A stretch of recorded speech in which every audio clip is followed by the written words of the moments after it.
Bà con cho một tràng pháo tay để chào đón tiết mục đầu tiên của chúng ta.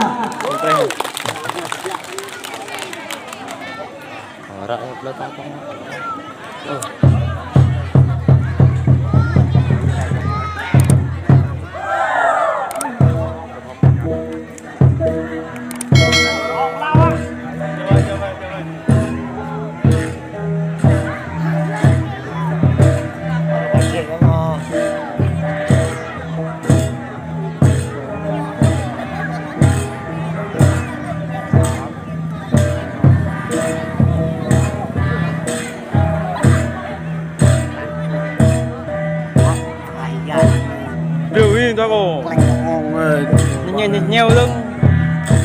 cái hoa nheo quay ham iPhone á quay cả lại vậy hoa nó rung tức ý nó đau cái hoa nó nheo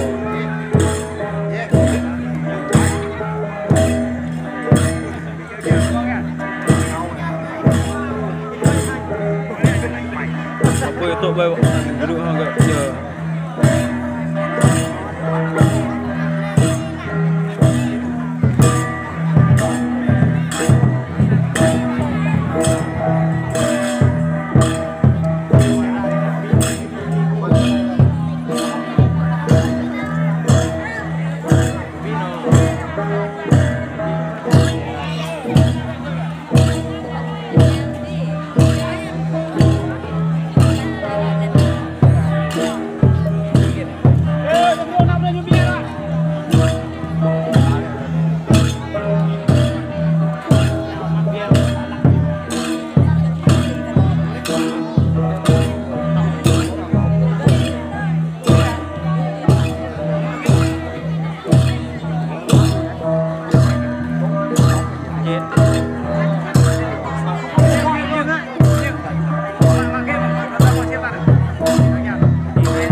Rồi mình xin cảm ơn tiết mục đầu tiên rồi